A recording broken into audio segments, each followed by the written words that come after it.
Hello again, everybody, and welcome back. If you've been following along, we've just gotten into the concept of static equilibrium. Now, we talked about this in previous chapters, and especially in a chapter on forces, where all forces are balanced, therefore there's no motion in the object. But now with static equilibrium, we talk about not only linear or translational or forces in one direction equilibrium, but also rotational equilibrium as well.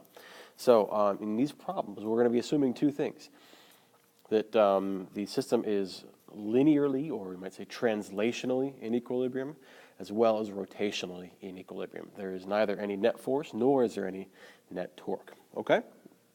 So that being said, and with that in mind, in fact, let's just write that at the top right here. So the net force on the system is going to be 0, and the net torque on, oh, that's not a torque with a T, but there we go, it's a tau, T-A-U. Net torque is going to be 0 as well, okay? Now I can see right now I'm going to have to shrink this down a little bit, so make sure you keep this in mind right here. Both of these things are true. So we have a diver on the end of a diving board.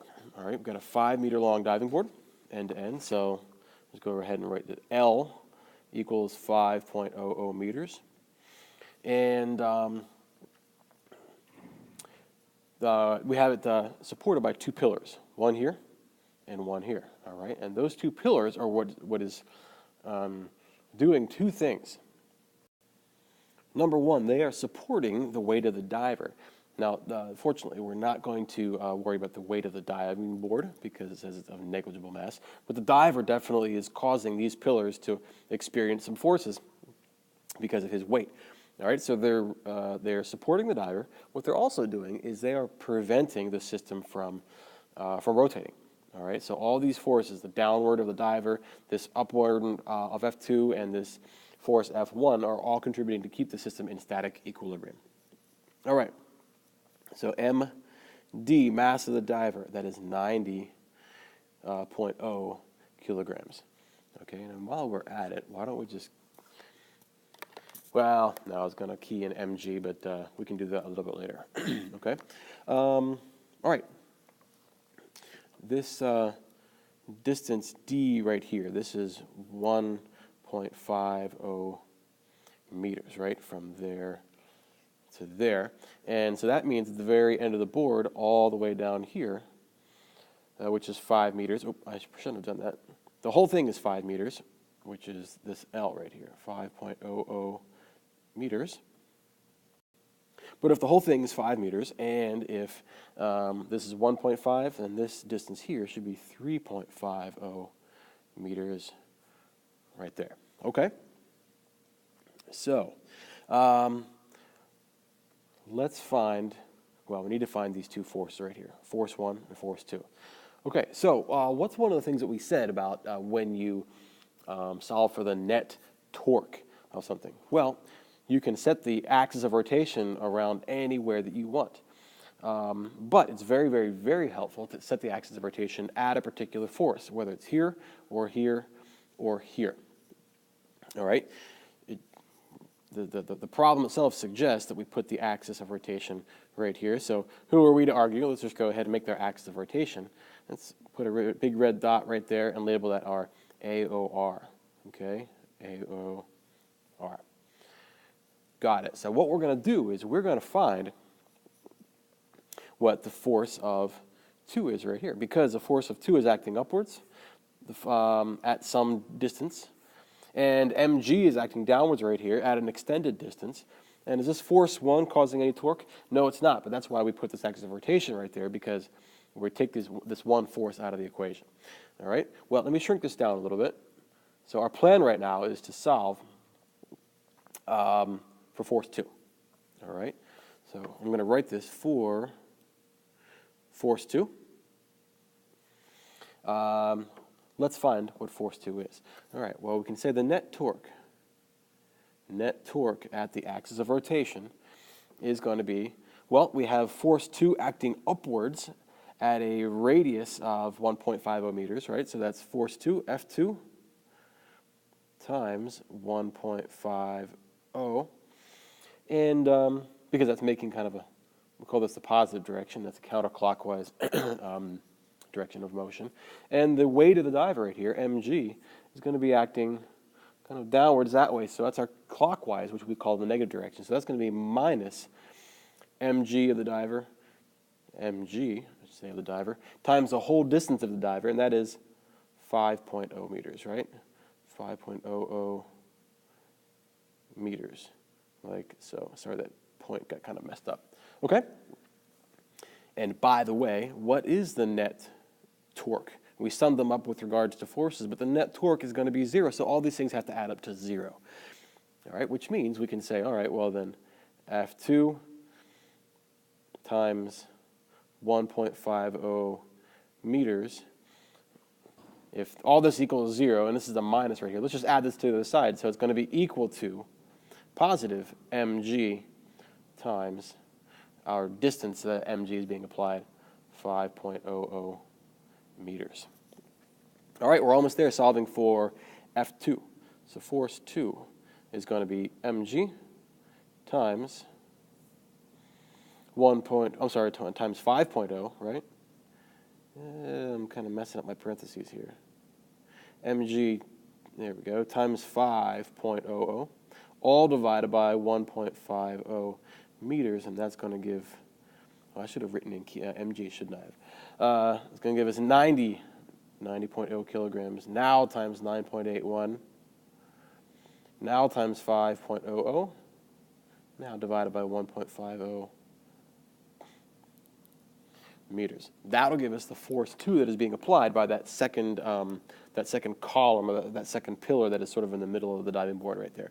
So 90 times 9.81 times 5 divided by 1.5, I get 2,943 newtons. All right?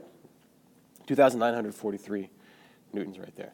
And it is directed upwards, all right? It certainly has to be, because there is some downward rotational motion applied by the weight of the diver.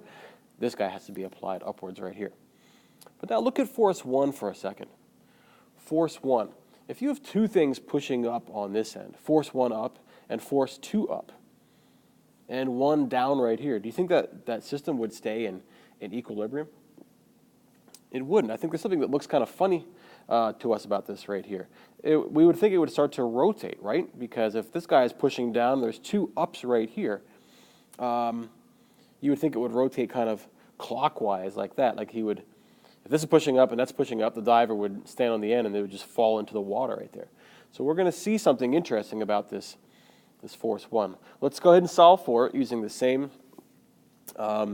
actually using the other principle of static equilibrium, and that is all the translational forces are in balance.